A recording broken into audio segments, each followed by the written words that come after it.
हंसावतार में भगवान विष्णु एक श्लोकी भागवत कथा ब्रह्मा जी को सुनाते हैं। यानी ये जो पूरी भागवत जी की कथा है ना, 9 दिन की 30 दिन की, ये पूरी भागवत कथा केवल एक ही श्लोक के माध्यम से भगवान विष्णु ब्रह्मा जी को सुनाते हैं हंसावतार में।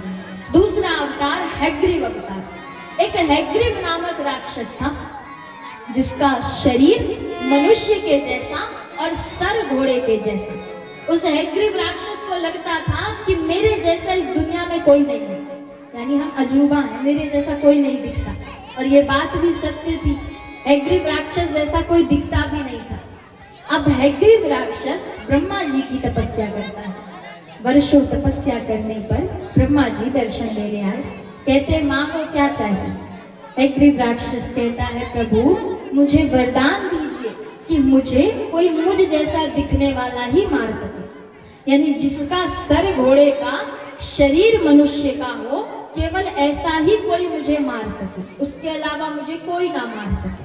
हैग्रीव राक्षस को लगता था कि मेरे जैसा तो कोई दिखता नहीं है, यानी हमारी मृत्यु कभी नहीं होगी। ब्रह्मा जी कहते हैं तथास्तु।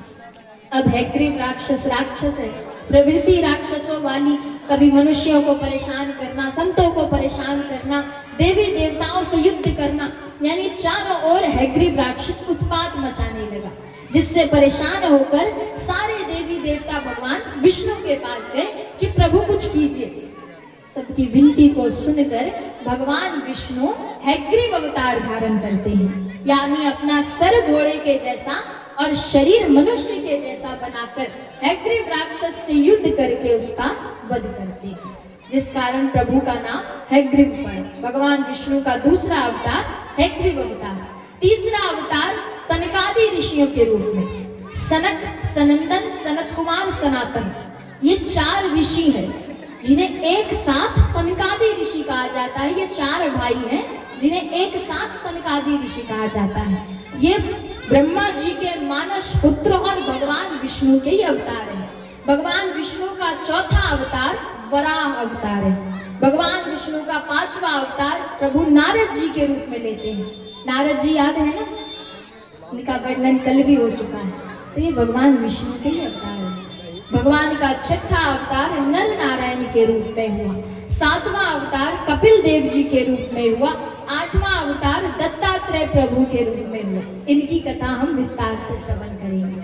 एक बार पृथ्वी पर चारों ओर एक ही बात का प्रचलन था, चारों ओर एक ही बात की शोर थी कि माता अनुसुईया एक संत की पत्नी थी।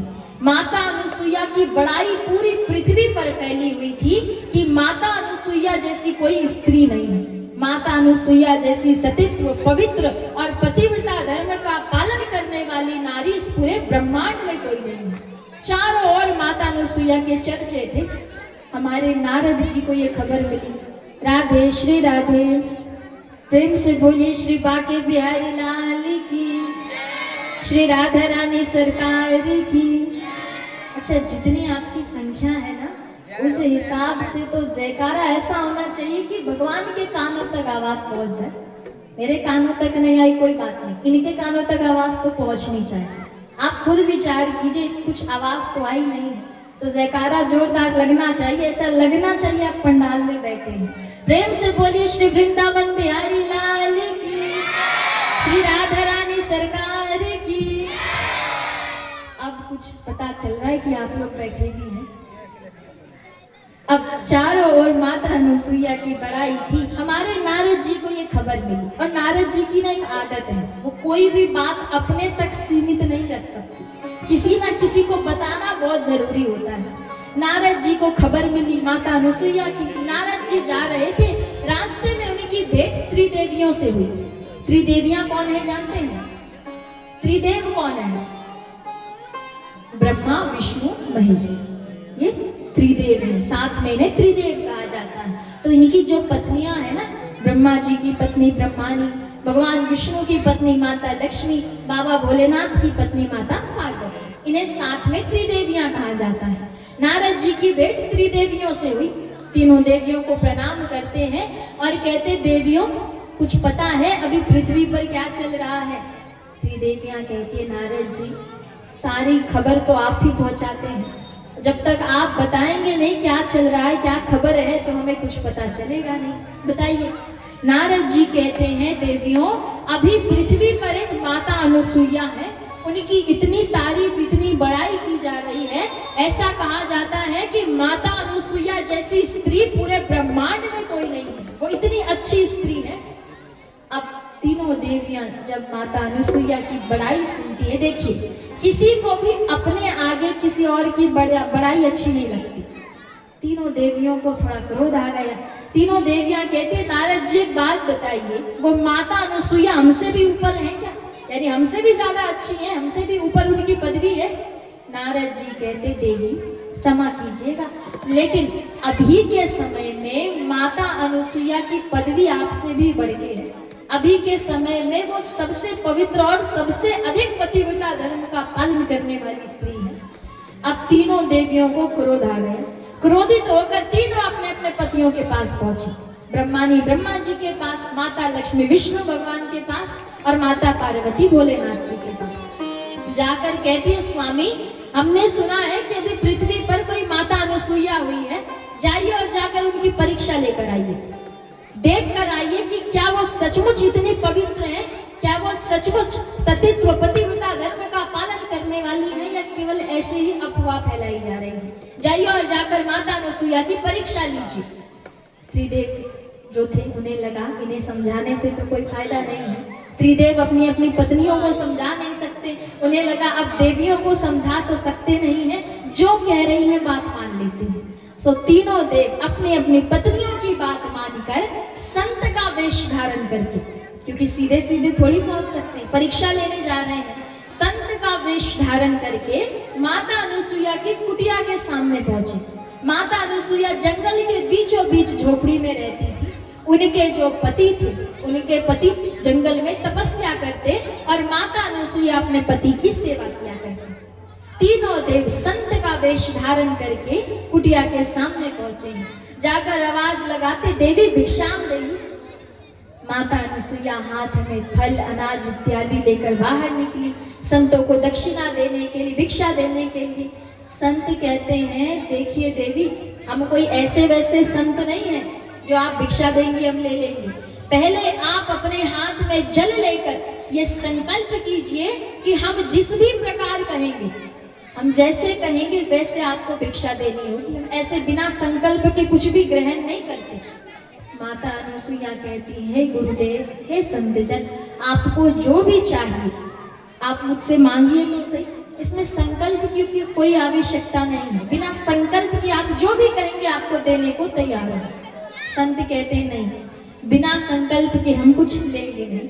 माता अनुसुईया को लगा हो सकता है आज संतों को कुछ बढ़िया खाने की इच्छा हो, कुछ बढ़िया पाने की इच्छा हो, जल लेकर आई है, हाथ में जल लिया, भगवान का ध्यान करके कहती हैं संतजन आप जिस प्रकार कहेंगे मैं उसी प्रकार से आपको भिक्षा देने को तैयार हूं। संकल्प करती है, संकल्प पूर्ण होते ही तीनों के तीनों संत कुटिया के अंदर प्रवेश करते हैं, एक कतार में बैठ गए। माता अनुसुईया हाथ जोड़कर कहती है संत कहिए आप क्या भोग लगाना चाहेंगे, जो भी भोग चाहेंगे हम बना कर लाते हैं। संत कहते हैं देखिए देवी हम भोजन तो करेंगे, आप भोजन भी कराइएगा, लेकिन कैसे, जिस अवस्था में आप अपनी माता के गर्भ से बाहर निकली थी उसी अवस्था में आकर हमें भोजन कराइए। अच्छा एक बात बताइए, जब बच्चा जन्म लेता है तो क्या सूट बूट पहनकर जन्म लेता है? बिना किसी कपड़ों के बच्चे का जन्म होता है। तो संत क्या कह रहे हैं, जिस अवस्था में आप अपनी माता के गर्भ से बाहर निकली थी, यानी बिना वस्त्रों के, आप वस्त्रहीन होकर हमें भोजन कराइए।